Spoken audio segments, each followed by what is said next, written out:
and it's earned through trust. But here's the thing, vulnerability actually builds trust as well. So it's like, I know it's kind of this fine dance at times, or like, how do we find that happy little medium? And regardless, there's going to be a little bit of risk involved. There is, that's why there's a little bit of fear about being vulnerable. We're worried that the person across the table might take what I'm saying out of context. They might use it against me. They might change their opinion of me. I mean, there's all these things we start to think about in our minds, right? About why we shouldn't be vulnerable, what might happen.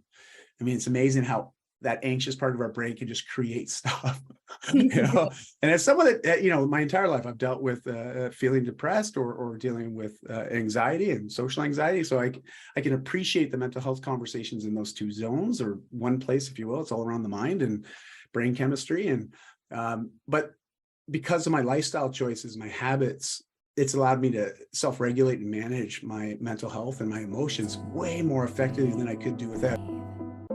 This is Unconditioning, Discovering the Voice Within, with Whitney and Jenkins. Hello and welcome to the 69th episode of Unconditioning, Discovering the Voice Within, where I bring on guests and we talk about the inner authentic voice and the challenges and the rewards that come from following it.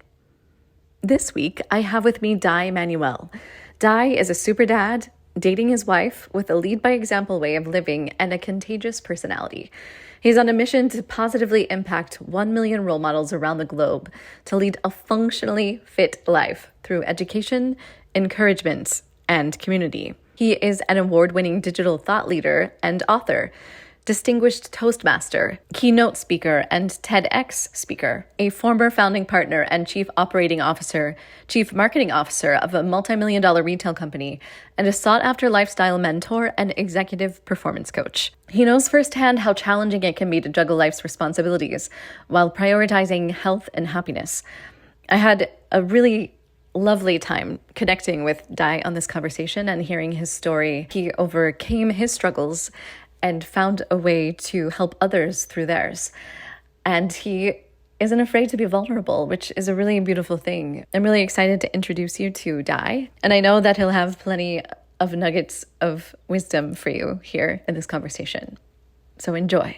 What was the inspiration to start the podcast? I was doing a lot of audiobooks because I'm a voice actor, and I had all the equipment and the microphone, and I was really tired of telling other people's stories. I was like, if I feel this way, then I need to give a platform for other people to kind of share their stories. And I knew a lot of really fascinating people. And so I started there, and there we go. So cool. What's been the highlight so far? Oh my goodness. I feel like I've made some incredible connections with people like yourself, of just meeting them and having really deep and vulnerable conversations and developing relationships from there. So it's really fun. That's great. I love hearing the sort of the origin stories, right? What gets people started down this path. It's because I know it's a lot of time, a lot of energy, a lot of resources go into creating these types of platforms or to capture these types of conversations and moments. So thank you for doing what you do, because man, it takes a lot to do it, It does. But here we are. Going to follow your lead and looking forward to this. This will be great. So one of the first things I like to ask my guests is, because you are a thought leader in creating and guiding people and leading them, you had to go through a lot of experiences yourself in your life in order to get to that place. And so when is the first time that you realized that you had this inner guiding force inside of yourself and you felt like you recognized it and you were able to follow it?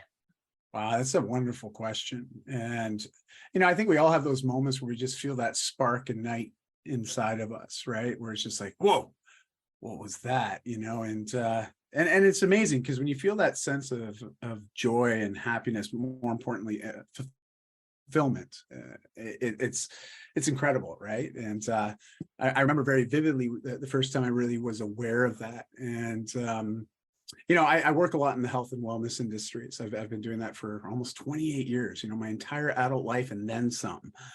And primarily working with people through change. And, change isn't easy, right? It's more than often very worth it, but the process of change isn't always the simplest for us, especially when we're trying to override certain belief systems, rewire our brains, but to create new lifestyle habits, to ultimately create new results or solutions for whatever might be ailing or challenging us. And I'm no stranger to this, because from the age of 9 to 14, I was dealing with some mental health challenges based on a situation at home. My parents ultimately separating and then divorcing. I'm an 80s kid. Back in the mid 80s when this was happening, I'll tell you, there weren't any resources. I couldn't go on the internet and type in, just kids of divorced parents, find groups or communities to connect with. And as a result, there was a lot of stigmas around divorce back then. Where right now, statistically speaking, if you look in North America, especially, there's more marriages that end in divorce than succeed in not being divorced. So it's a very interesting place to find ourselves. That's a whole nother commentary on the culture and the society side of things, but we won't go there right now. But, so back then I was dealing with some challenges. I didn't know what to do. In fact, I was quite at a loss. And, to be perfectly frank, I know I needed when you learn something very quickly, sort of this brain chemistry in our brain, the way our brains work, certain foods, certain stimulus produce certain, neurochemicals to interact, and these neurotransmitters, hormones, basically, they go all over the place. And I learned really early on at like age 9 that, wow, if I eat certain types of foods, watch movies or play video games, I actually feel really good. And I lose track of time, and I find myself in this just like all those problems in my life. Well, they don't really matter right now, because all I have to do is focus on this moment and this feeling that I'm creating for myself by doing these actions. Of course, those reinforce themselves, the more you do them. And fast forward 5 years of that being my primary lifestyle, my way of dealing with the overwhelm, my social anxiety, just all these other challenges, and my weight ballooned to the point, just before I turned 15, I was at the GP's office with my mom, and Dr. Quinn's like, Betty, yeah, your son Dai, he's morbidly obese. His BMI is like 46. Now, I had no idea what any of that stuff meant, but I knew how I felt, and I knew based on the tonality of how he was speaking to my mom, it wasn't a good thing. Okay. Like, this is bad, and it was a really hard place to be. There was obviously at school, there was a bit of bullying. There's the snickering behind the back. There's just those stresses, and I'm thankful that there was no internet and people didn't have smartphones with these high pixel cameras and video cameras on them, because I just feel for kids today, as a father of 2 teenage daughters, as an example. Like, it's just, I'm amazed at how they can navigate the world, but this social media constant 24/7, right? This awareness and pressure, and it's remarkable. So I'm grateful that I didn't have to deal with all that, but I was dealing with a lot of depression. I felt quite depressed, and that also would create a lot of ideations, especially like, hey, wouldn't it be easier if I just didn't wake up tomorrow morning? Like, wouldn't it be nice? Wouldn't it be nice if I didn't have to think or feel this way? Of course, I would never act on it, but it doesn't mean I didn't have the thoughts. And the thoughts became more prominent. And as they became more prominent, I knew that, I don't like this. I really don't like how I'm feeling. And at 15, I remember just breaking down one day, like literally like ugly crying, right? We know the ugly sobs, right? It's like Niagara Falls on the face, right? And it's just like, it was coming out, and it was so cathartic. Like, it was just this release of 5 years of pressure, of self-doubt, self-ridicule, low self-opinion, like just that internal language that I used to sort of identify myself with, like it was just like, no more. I just had to get it out. And in that moment, I remember coming out of the bathroom, and I looked at my dad, and I'm like, hey, I want to get healthy. I don't want to be like this anymore. And he just looked at me, he goes, how can I help? I'm like, well, actually, Dad, I like to mount. I like to bike. Can we get me a bike? I only had my kid's bike from like when I was like 6, 7 years old, right? And I wasn't active at all for those past 5 years. So I needed a new bike. And that afternoon, he took me out to get a new bike.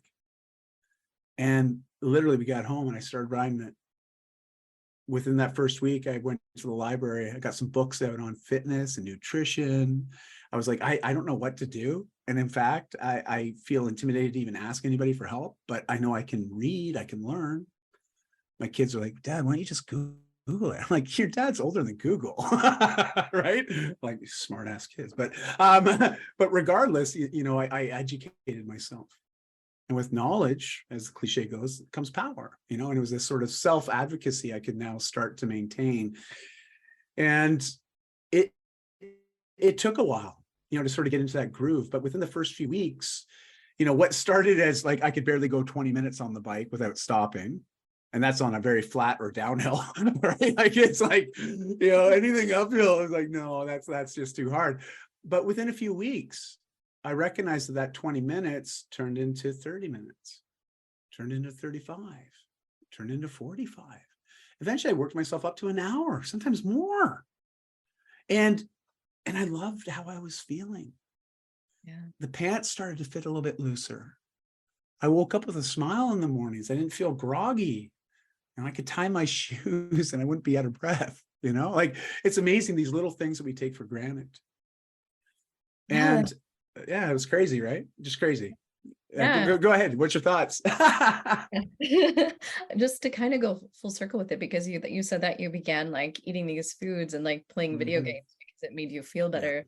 And then coming around to like finding that something else made you feel even better than that. That's really aware for that age, like because from 9 to 14 to like 15, like that's tough for anyone, but It's tough to be so aware is it's big. Well, thank you. And the way I look at it too, and if I'm really honest, there was a lot of fear that was driving my decision and actions. And to be honest, it was me being more afraid of the idea of not changing than the idea of trying to figure out how to change. I mean, both are intimidating. Both weren't like, woo, I felt excited about, because it's change, right? And it means me doing something completely different than I've been doing up to that point. But the idea of not doing anything, and the idea of like letting another 5 years go by the time I'm 20, where am I going to be? Well, I feel as good as I do right now at 15. And I had to be honest with myself. I was like, nah, I don't think so. I think it's only going to get worse. And that scared me. It did. It filled me with fear. And on a positive motivation, when we think about extrinsic motivations that are outside of us, I kind of wanted a girlfriend. Okay? Like I did, full disclosure. I wanted to go. And years later, not into my 30s, I finally dealing with that sort of inner child and worked with a therapist, psychologist, and really, I know what I was screaming back then. I wanted somebody to want me. Right. I wanted somebody to see value in me, to tell me, Dai, you're enough. Because I didn't believe I was. Yeah. And so, it took 5 years to get to that largest size that I got to, to that morbid obese state. And it took about 20 to 22 months to take it off. So just under 2 years to get rid of it all, to get to that place where I felt confident physically, but I also was able to say yes to more invitations, because all of a sudden this confidence started to grow in me. When that physical health starts to come, it's amazing how it impacts our mental health and our emotional health. Not always in the best ways at times, because again, I was still dealing with a lot of emotional sort of internal strife, but I learned how to start regulating much more effectively. Just there was less peaks and less valleys. It was more even keel. And I also know the nutrition played into that hugely. If we want to talk about that later, I can definitely elaborate. But so there it was, and here's the thing, to answer your question, that moment where you're like, whoa, maybe this is what I'm meant to be doing, for the rest of my life. Because at 17, a friend of my mom's came over to the house, and she's like knocking on the back door, and I let her in, and she's like, oh yeah, is your mom here? I'm like, yeah, she is. She's just out back, gardening. Just there's like a half a beat there where I'm like waiting for them to leave, her and her husband. And they just sort of stayed there for a second. They're like, well, actually, can we talk to you? I'm like, you want to talk to me? I'm 17 years old. You're like in your 40s. You're friends with my mom's, and you want to talk to me? Like, I instantly, I thought I was in trouble. I was like, what did I do on the weekend? I must have done something. I'm going to get reprimanded or in trouble. Well, they sat me down and they complimented me. They talked about the changes they noticed in me the last couple of years leading up to that point, how healthy I got, how my attitude had changed, just how I just I was just more vibrant. I was more connected. I was more present, but I also looked very different than I had. And they said, we want to get a little healthier. Do you think you could help us? Wow. Yeah. Yeah. And at 17 years old, I'm like, no one asked me for help ever, like unless my mom's asking me to do chores around the house. But I mean, that was like the extent of help. Right. And I was like, well, that inner voice is like, oh man, can I help these people? I don't know. I'm like, they want to get healthy. Well, I got healthy. I think I could help them. So I was like, yeah, I can help. Yeah. And that's what started that process. And as I started to help them, I just felt so fulfilled. I was like, whoa, this makes me feel so good, and that's why it just continued. Literally from that point on, I knew for the rest of my life, at some level or another, I'd be coaching and mentoring people through change. What started as physical health changes, it quickly evolved into changes in other areas of life and business, personally and professionally, because it's all intertwined anyways. And that's sort of what got me started, and still today, I still do it. I still help people with change, and I don't ever foresee myself ever not doing that.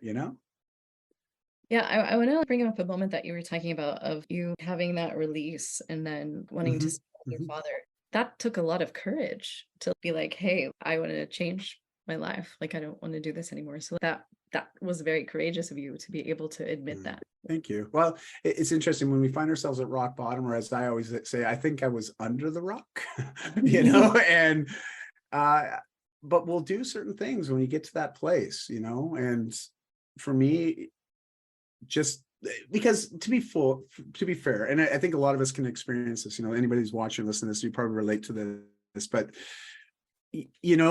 I think, if we actually think back to some of the times when we overcome big challenges, right? Our own big changes, like often people in our lives, those that love us unconditionally, they often can be quite encouraging and often inviting us to start changes earlier than sometimes we're ready to make them. And depending on where we're at mentally and emotionally, that can either be taken one of two ways. Positively or negatively, right? And sometimes we feel like, so you're telling me, like, my parents would come to me and they'd offer. My mom was a registered nurse, so she had a lot of friends in the health industry, in the health space, and nutritionists, dietitians. So she was always offering, hey, my friend Sue can help you out. Maybe we can create a little meal plan so you can lose some weight. And I know that they were just thinking, my boy's sad, we want to make him happy, this will help him. But I'll tell you, at 14, 15 years old, I'm like, you just don't think I'm good enough the way I am. Like, that's where I was. And that's where I felt I felt like people were constantly judging me. And so anybody coming to ask for help, I just figured it's because you don't think I'm good the way I am. And you want me to change, And so there was this natural resistance to wanting to change, even though I did want to change.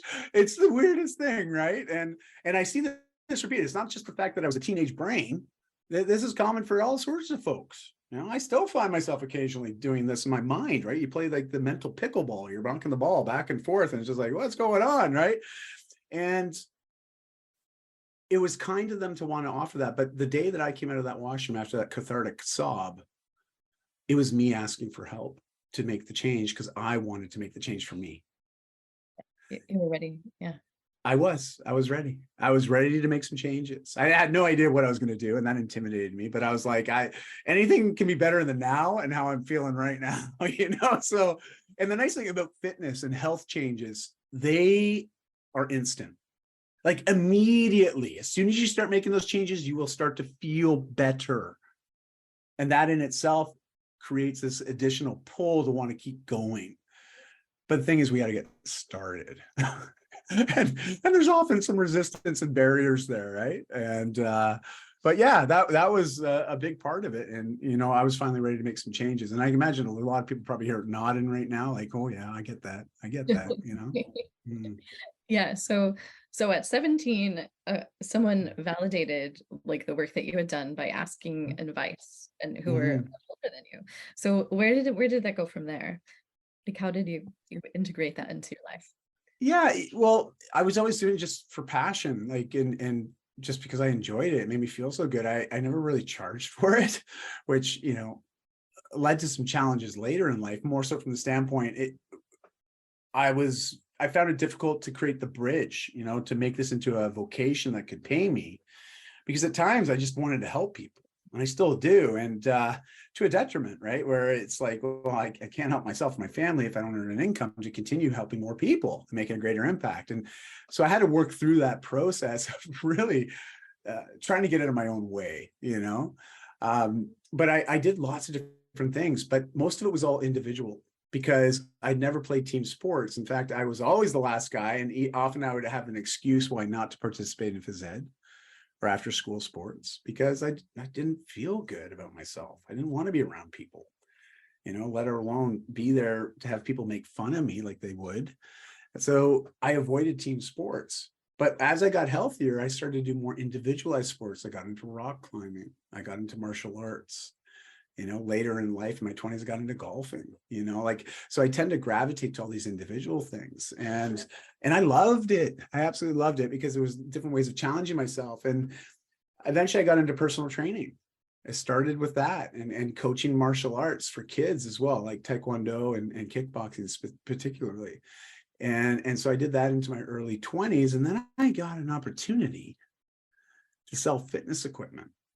And it was a performance-based pay structure, which I'd never been familiar with. I was like, wait a minute, I don't just get an hourly rate here? So wait. The more people I help get healthy and fit with all these cool toys in this retail store, you're going to pay me more? And they're like, yes. And I'm like, where do I sign up? And all of a sudden I realized that power of serving larger audiences, but also where performance now offered me an opportunity where I could make more money than I ever imagined I could in this industry at the given time, based on my knowledge, at that period in my life.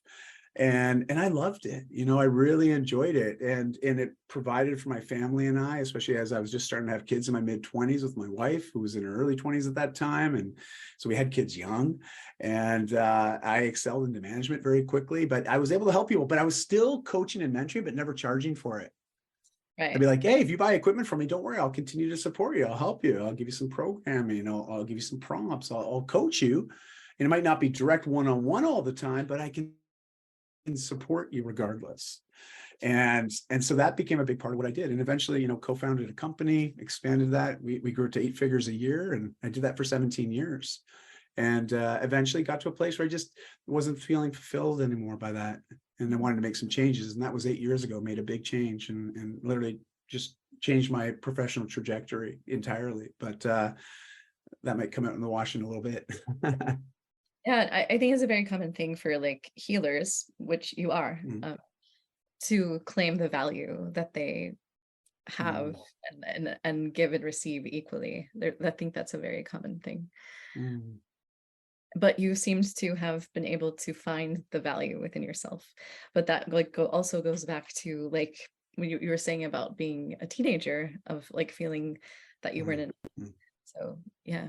Yeah, and there's still times, like I remember because here's the thing, I went from that sort of idea of food, video games, and movies being able to give me those little dopamine spikes and give me those momentary escapes, if you will, from life, and some of the pressures and the stresses and the anxieties, and just like, oh gosh, I'm going to unplug from everything and plug into this distraction, right? And what ended up happening was I still felt emotionally and mentally like that obese kid, even as I went into my late teens and early 20s. And I remember being introduced to alcohol.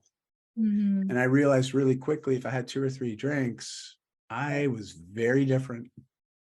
In fact, people liked interacting with me. I'd get invited to go out and party and go to different events, and I had dates, I had girlfriends. I was like, oh man, this is like, wow, I should probably drink more often, and that quite literally became a normal thing. For 15 years of my life, alcohol was very prominent, to the point where it really started to have a negative impact, not only personally, but professionally as well. And, by age 32, I realized, yeah, this is not healthy, and some big changes need to happen, like big time, or I'm going to lose not only my family, but most likely my business as well. And that's, about 18 months ago, I did a TEDx talk and really spoke about this moment in my life, where I really did have to learn how to ask for help, because I didn't know how to do it on my own. And it was hard, like so hard, and maybe we want to dive into that in a second. But yeah, that was sort of that. I don't want to paint a picture like everything got great as soon as I lost all that weight as a teen. It was like, no, no, no, no, no. I changed the outside, but I really didn't do anything on the internal, right? And Right. Yeah. so, yeah. That will creep in if you don't address. Oh man, does it ever? And when it creeps in, it's like we're here to stay. You got to do something if you want us out, And it took some work to evict that feeling, that those underlying beliefs for sure. Mhm. Yes. So it seems like you have a lot of pivotal moments in your life Mhm. where like something happens and it like puts you on this trajectory and then something else happens. Mhm. So what was that moment? Like I watched your TED Talk, but for the Mhm. audience, like what was the Mhm. moment that pivoted you to like address the alcohol thing and make those changes? Well, thanks for asking. There was a specific moment where my wife asked me the most impactful, clarifying question I've ever been asked in my life. And before I share that, let me give you some context to that. Okay. So, um, my habit, like habitual habit, was I'm going to take my staff out. I've got to meet a supplier who's in town. I got to go to a trade show or a conference to go buy or source product or make deals happen.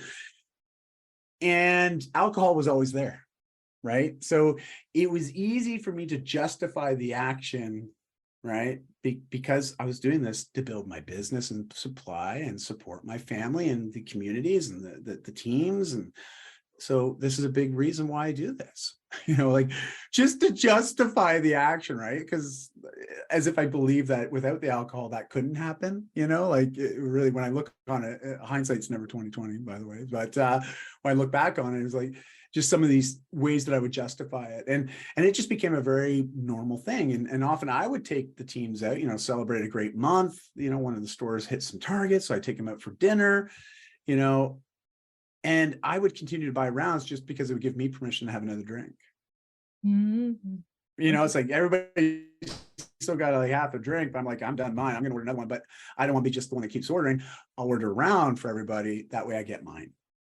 And and so I had all these ways of sort of doing it, but with make myself feel better in the decision. So it's like I always knew that it wasn't aligned with a lot of my values, but yet I did it anyways, which created a lot of internal strife and conflict. And you can bury that and distract yourself from that, but eventually it will rear its ugly head and start to make certain areas in your life less ruly, as well as start to really push back. And that's where I found myself, at 32 years old. It was just so regular. And I remember coming home one night after an all-night bender. And actually, to be fair, I don't remember how I got home, but I got dropped off by somebody. And in fact, I woke up the next morning beside my bed, not in my bed, on the floor. And it wasn't morning, actually. It was slightly afternoon. But, it was one of those days, very par for the course. And I made my way to the kitchen and my wife was there and she was, let me put it this way. My wife's been my best supporter, my best friend, my best business partner. Like we've really cultivated a beautiful life together, plus two beautiful children together, and we've been happily dating for 23 years, but there's some gray years in there where I wasn't doing us any services, and any good stuff. And it was often when I was drinking, I was fun to be around, but I wasn't always present. I'd be Right. distracted, and so both of our kids, our daughters were under the age of 6 at this time. So they don't really have much recollection of this at all, other than what we've told them. And especially when they heard my TED talk, like, and now they're like, whoa, how that happened? Wow, we had no idea, Dad. I was like, well, yeah, it's not like something I was planning to tell you every day, like just whatever, it came out. But it was amazing when I was able to share that with them. But it came down and my wife looked at me, and she's always had this way to look at me. Yeah, and I hope everyone's got somebody like this in their lives, someone that can look at you and they see the potential that you can't see in yourself. And they do everything that they can to not only build you up, but to tease out of you that potential that they know is in there. Yeah. She's been that for me ever since I met her. But that morning coming downstairs, that look was no longer there.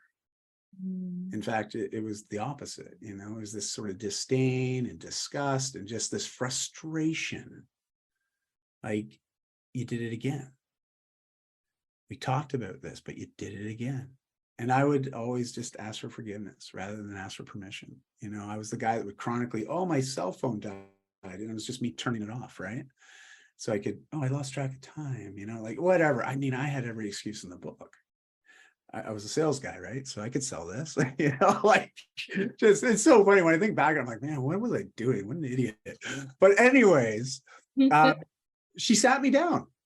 She sat me down at the table and we started to talk what life was going to look like now, us co-parenting our kids and living in different places. Like, it was like right to that conversation, right? There was like no warming up. It was like, obviously she'd been thinking about this a lot and for quite a while. And so, sat me down and I'm like, oh my gosh, this is happening.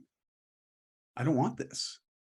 I don't want this. And this incredible overwhelm starts to happen, right? This anxious feeling like, oh my gosh, this is, I don't know if I can handle this. And, so we continued the talk and we got to a place, obviously both of us shedding tears because she didn't really want that, nor did I. But she got to a place where she asked me a question. Oh, and here's the question. All right. So anyway, I mean, like, this is the one to write down. Okay. Like the one question I invite everybody, you might have to rephrase it or give yourself a little bit different context around it. But I feel the question works for everyone to some level. But my wife asked me, are you being the type of man that you would want to marry your daughters? Mm-hmm. And in a split second, I found myself thinking about it and I was like, hell no. If a guy like me at that time showed up at my door, I wouldn't let them in. Yeah. I wouldn't allow them in to be close or even get close to the three most important women in my life at that time. And it was like a lightning bolt hit me. I was like, holy smokes, what am I doing? This is crazy. I can't believe I'm finding myself in this situation, and I'm going to lose it all. And really all that matters are these three women in my life, these two little girls and my wife. Like that's really all that matters at this moment. And right then and there, I made a decision to go 1 year without drinking. Now, I know there's people out there listening thinking, yeah, it sounds like you had some serious drinking problems. 1 year? I mean, come on. Well, I really believed, at that point in time that 1 year was a huge commitment because I'd only ever done like a 1 month where, like you do a sober January or something like that. Like I'd only ever done 1 month sober in those 15 years. That's how chronic the habit was. And so here I was committing to a year. I said it to my wife, I had her on the couch. The two girls are looking up at me. And I mean, they're sort of looking around me, trying to watch Dora, the Explorer that's on the TV. And they're not really paying attention to me, they're sort of like back and forth, like, Dad, get out of the way, But I let them know this. And my one daughter, Chardonnay, she looks up and she goes, okay, so no pop, no tea, no coffee. And I'm like, no, Dad's going to have no adult drinks for a year.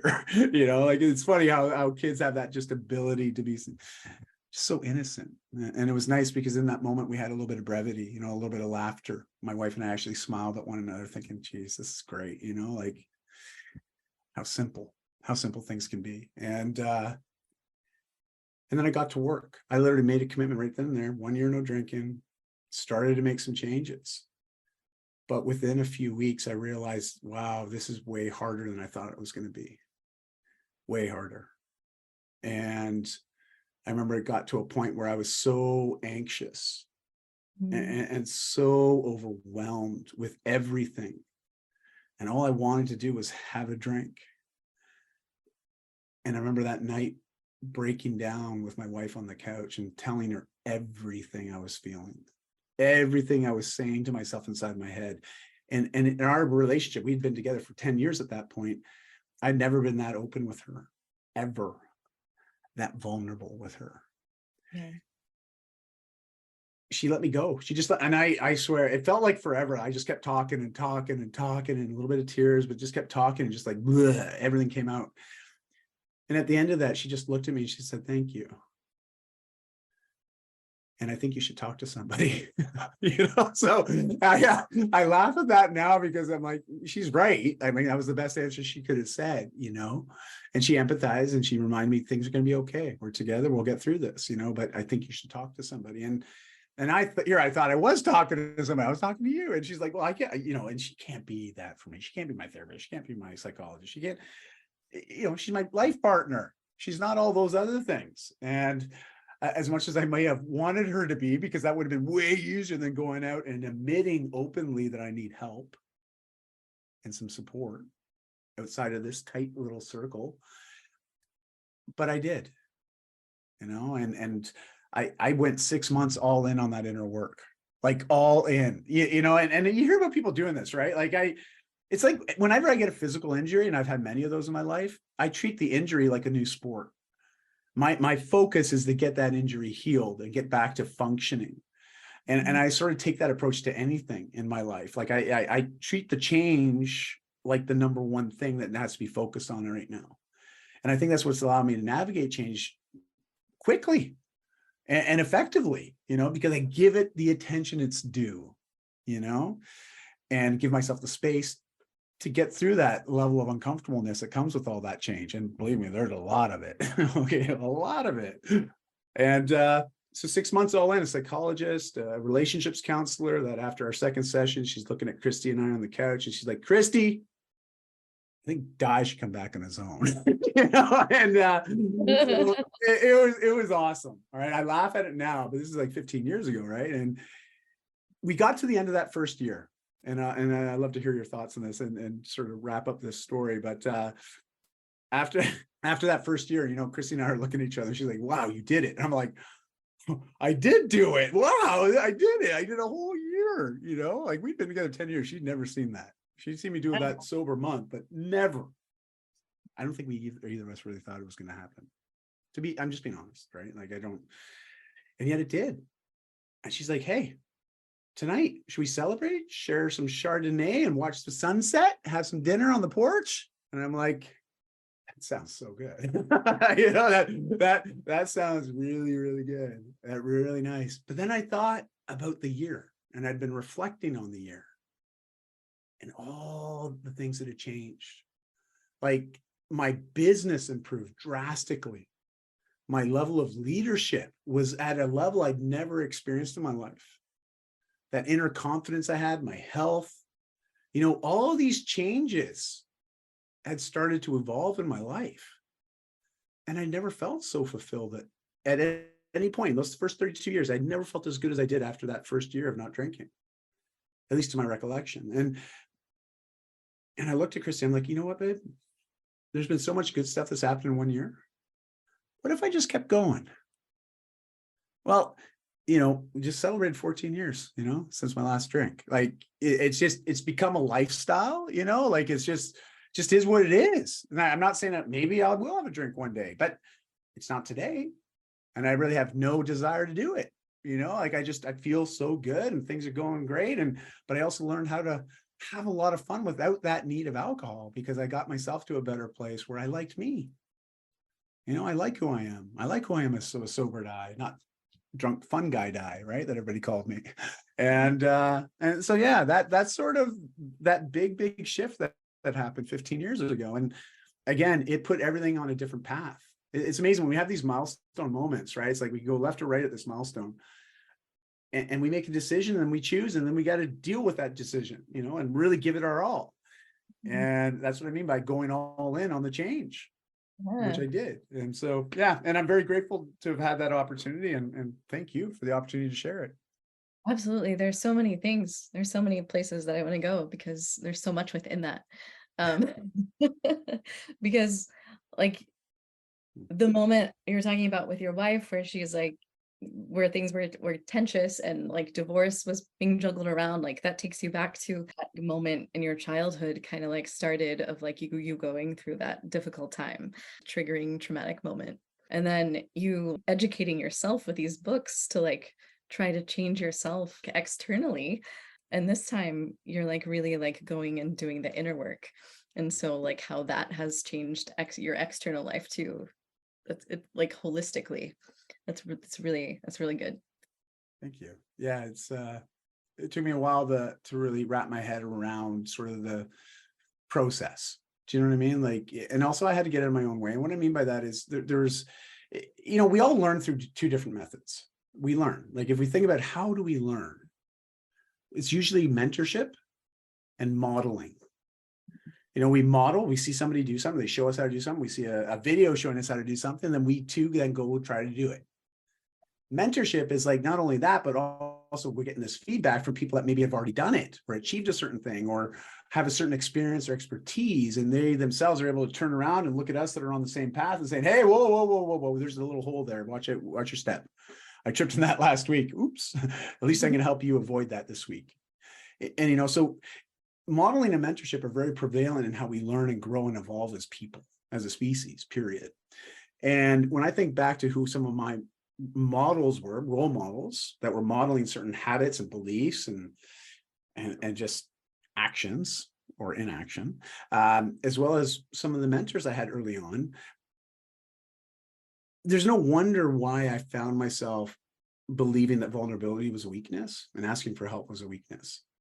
Yeah. That was the normal. Like, we don't talk about that stuff. Do you show emotions? No. The only emotion that you're comfortable to show in a group is being cool hand Luke, nice and stoic, or angry like Hulk, right? Like, it's like that was it. That's what we modeled. We modeled cool. We're cool guys hanging out, chilling, or really angry. Like, there was like no in between, right? Like, it was just weird. But that's what was modeled. So of course, that's where I found myself wanting to do those things because it was just normal for me. And I think that's where the inner work piece, getting to that place where I knew I needed help and recognizing as I got through the process, man, asking for help, why didn't I do this way sooner? Mm-hmm. And that's really, it reshifted, or I should say it shifted and recalibrated what I believed vulnerability meant. Right. Yeah. And it was so important. And it's why it's a big thing that I talk about nowadays, because I really believe everybody, it's not a man thing, it's not a woman thing, it's a human thing. All right. It's like vulnerability is just, again, a skill that any of us can develop. But we have to ask ourselves, what is my belief around vulnerability first and foremost? And why do I have that belief? Who's instilled that into me? And is that correct? Is that right? Does that feel right? And then sort of go from there, that place of curiosity, to then explore it in a safe, controlled, or contained way as we develop ourselves to be more vulnerable, not for the sake of saying, hey, look at me, I'm being vulnerable. It's not for getting attention. It's for bringing people closer together, helping people empathize and understand and connect and support. And it's awesome, it's awesome. Yeah, and I know that it is a human thing, but at the same time, there's so much pressure for men in this area. Yeah. And like the juxtaposition, like in society right now, is like fascinating. Of this is the way that you were raised, and this is how you learned, and then people are expecting you to like just be able to be a completely other way, and I don't think that's fair either. It's well said, and it's true. But I like to think that, these types of conversations like we're having right now, and these types of conversations are happening all over the place, right? Online and offline, and in big media and small media. Like, it's just on social, like we're seeing a lot more of it. And so I know some people calling it the woke movement. I mean, I'm like, I don't want to give it a label because I find with labels, there's always the, labels intimidate people at times, right?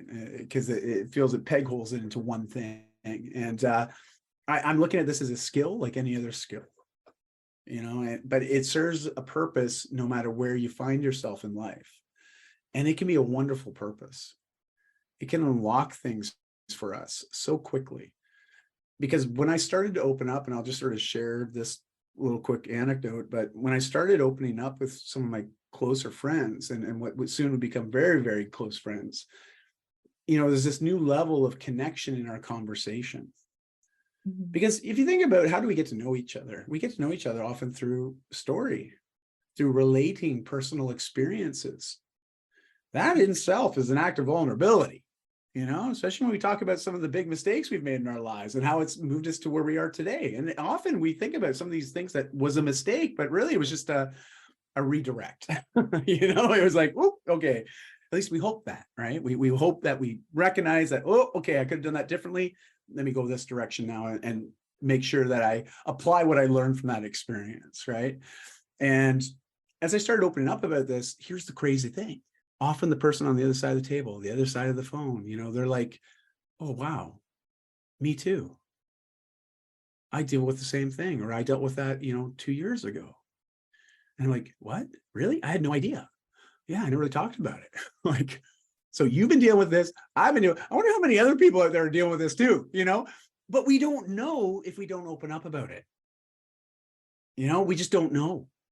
And we feel we're alone in our struggles and in our suffering, right? And that no one will get me. No one will understand what I'm going through. Why not open up and try to find out if that's true or not? And as soon as I started opening up, I started realizing, holy smokes, we're all in this together, like this human experience is way more complicated than we like to make out, but it can be so much more simple. Right. It can be so much more simple.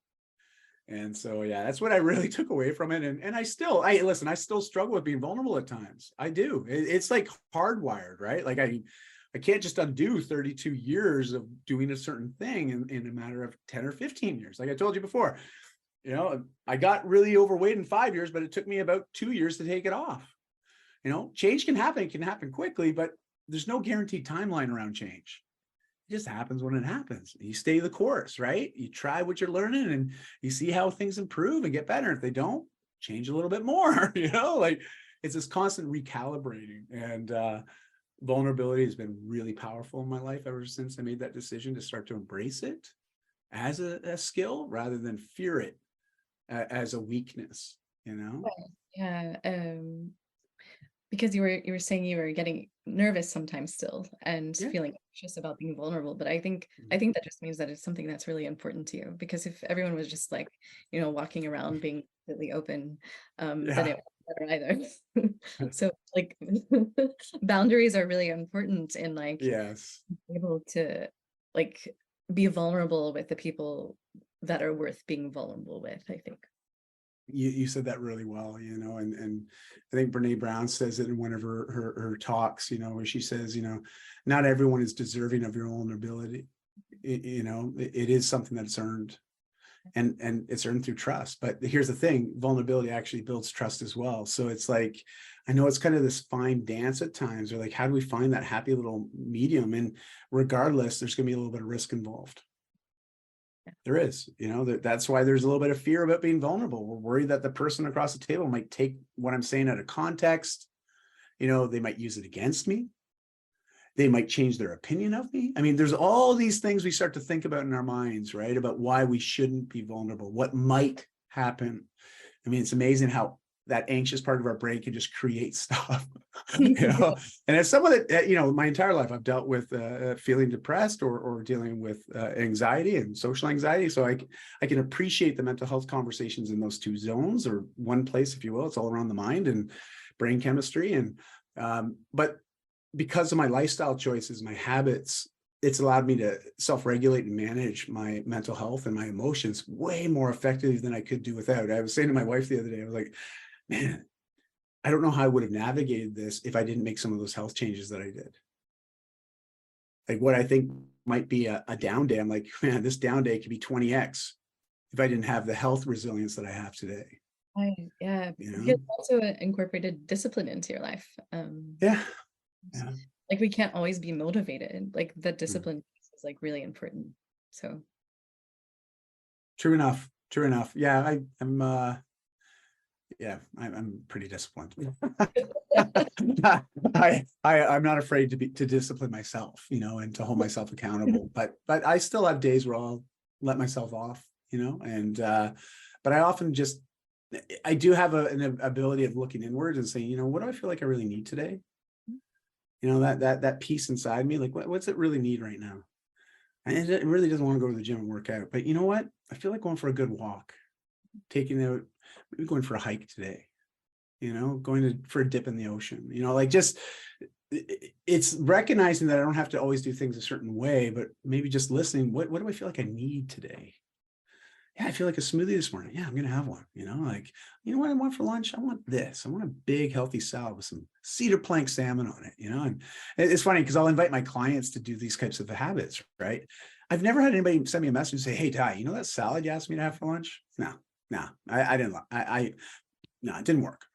Like I've never had anybody tell me no. It's like, hey, I know you said if I'm feeling down, maybe just go for a brisk walk or go to the gym, have a quick 20-minute sweat. I've never had someone message me after and go, yeah, it sucked. It didn't work. Like, because it does. It's instant, right? We feel better when we do positive things for ourselves, especially healthy things. We feel better. We do. And it's like right away, right? It's right away. It's like instant. And it's just a matter of that's where that discipline can help bridge that gap, right? From idea to action. Absolutely. And the more you practice it, that gap closes. It really does. It closes, as someone that did nothing for like a good 5 years of his life, to live in the life I live now. And, it's not a closed gap. There's still a gap there, but it's a fraction of what it was. And that's available to anybody and everybody. Yeah, I think also like what you were saying about like really listening to what you need and adhering to that, like it's building trust with yourself. Because if you That's right. can't build trust with yourself, like if you can't trust yourself, then who can you trust? Like you can't count on yourself to give yourself what you need. Then it's a spiral into chaos. Do you watch RuPaul? Right? Do you ever No. watch RuPaul? Oh, okay. My daughter and I totally got into it during COVID, right? It was like our pandemic show together, my eldest daughter. And RuPaul has this saying, if you can't love yourself, who can you love? Can I get an amen? Hey, yeah. Anyways, so when he said that, all I thought was RuPaul, like that saying. Okay. Yeah. So I just thought it was perfectly timed. Anyways, well done. All right, I'm keeping time. So I want to get you out on time. So No worries. wrap everything up and like what are you doing now with this vulnerability piece and like all the wisdom that you've gained? Like how are you like now like putting that out into the world? Well, so there's a few things, while my family and I, so when I decided to quit my career of 17 years, it's not like I could sell the company and retire. Okay. Like it wasn't that kind of profitability. It was also a down market, but I was like, I don't want to be here anymore. And so I got out, I took what I could, used a lot of that money to finance self-publishing a book where I worked with a publisher, but I wanted to retain all the rights to my book. Like often when you do deals with publishers, they go own it, like you get a royalty on it forever and ever, but they own it. And I was like, no, this is mine. You can't have it. So it was kind of a hybrid model. So we self-financed a lot of the things the publisher would do, and yet still have the opportunity to be in the bookstores and distribution, et cetera. But so anyways, it's a different model. If anyone's curious about it, they can always send me a message. And I'm happy to make an introduction to my publisher. So we wrote this book and I left my career. A month after that, my wife left hers. 2 months after that, we pulled the kids out of school, gave away our stuff, packed up our SUV and started traveling with no real idea of how long or where we're going. Like we just sort of, it's crazy when I think back on it now. I'm like, wow, we were nuts, like, wow. And we just started traveling and, road schooling or life schooling our kids. We tried the homeschooling thing, but it was like, no, this isn't going to work. We'll figure something out later, And I know there's probably some people thinking, wow, man, that's like, I had a message actually from somebody. It was like, that's a form of child abuse. I couldn't believe I got that Facebook Messenger from somebody I knew. I was like, what are you talking about? You have no idea. Anyways, both my daughters, university, like all that stuff. So education, it's all good. Don't worry about it. Like when kids want to learn, they'll learn. So we went traveling for 5 years and I positioned myself. So I started coaching people, but through online. And of those 5 years of travels, we went to Bali for 3 months after about 2.5 years. And after those 3 months, we were looking at each other like, hey, we could kind of stay here for a bit. Really? Yeah, I think we could. Turned into 2.5 years in Bali. Yeah. So it was wonderful, great experience, just a beautiful country to call home for a period. And during that time while I was there, I really recognized I didn't have a lot of very close male friends in my life. And statistically, if you look at the research out there, most men, especially as they hit 35 onward, they can count on one hand how many friends they would count as being very, very close, like people that they could actually be vulnerable with. And it's very often fewer than one or two, which I found absolutely startling. But also at the same time, I was like, that's very true, because I'm not that guy. I'm that stat, like I've got lots of male acquaintances and male friends, but not really. Like, we're not opening up about the real stuff that we're working through, right? And so I started thinking, well, I know I'm having this problem. I wonder how many other guys out there are also dealing with this sort of frustration. So I put it out there. Next thing you know, a really good friend of mine, Nick Wood, who was also living in Bali, podcaster. He's from Toronto, the other side of Canada. So it was crazy. Here I am at a co-working space in Bali across the world. There's a dude sitting there, and we just happened to hit it off and start talking. And I'm like, well, "You're from Toronto? I'm from Vancouver." What? It's like, here we are in Bali meeting each other. And he's a men's coach, and he does men's circles. And I was like, wow, I've never done any of that stuff before, but I was open to it. I try it. Anyway, so I took a lot of what he was doing and showing, and then I said, well, here's my idea. I want to do something a little bit different. It's not a men's circle, but it's a men's group. We're going to meet up once a week. We're going to have dinner and conversation every Monday. We'll call it Mentorship Mondays. Mentorship Mondays. Yes, that was intentional. And the coolest thing was, within a matter of months, we were getting 20 to 30 guys showing up every Monday, all walks of life, like from 18 to 70 years old. We had the full spectrum, and it was awesome. In fact, it still runs. They still meet in Bali every week, that group. We also started running during pandemic several groups online. Nick continues to facilitate those. I got a little bit of Zoom burnout because so much of my businesses are run on Zoom that I needed to take a step back from Mentorship Mondays. And so I'm just about to start back up again, actually in August. But I've had a break for a little bit because I needed less screen time in my life, and but I am also starting up another group here in Vancouver, because we're through the pandemic now, and now people are finally open to really creating communities again offline. And I love that. That's where I really thrive the most. I love online too, but connecting with people face to face, in person, sharing that energy, looking at somebody across the table and connecting, nothing can emulate or replace that, 100%. Yeah. And so that's a lot of what I'm doing, more on the passion side of things. I still continue to compete in CrossFit. I compete in Spartan races. I love that stuff that challenges me physically and mentally. I love, and I continue to write and produce content and coach and mentor people through change. Especially with the heavy weighted in nutrition, fitness, and mindset, neuroconditioning and neuro change. So that's what I continue to do and love, and so I always tell people, if you ever want to have a conversation, just shoot me a tweet, shoot me a DM, or just find me on social and send me a message and be like, hey, this is what I'm changing right now. And chances are I've got some resources I can share with you to help you along, and so, but thanks for asking that and allowing me the space to answer. That was really kind of you. Sure. Yeah. And I'll add all those links into the show notes of your socials and your website and everything, so people can find you like real easy. Thank you. That's great. I love it. Just to commend you again. I know before we sort of hit record, I was mentioning, but I know how much energy goes into creating a platform like yours, a podcast like this. The fact that you're allowing all of us to be little flies on the wall and listening in on these amazing conversations is just such a privilege and an honor. And I just want to say thank you. Thank you for putting this out in the world, because, man, there's enough negativity out there.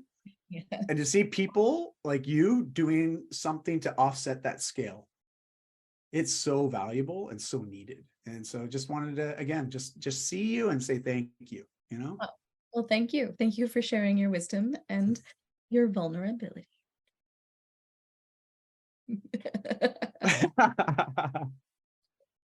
So I have one last question that I ask my guests.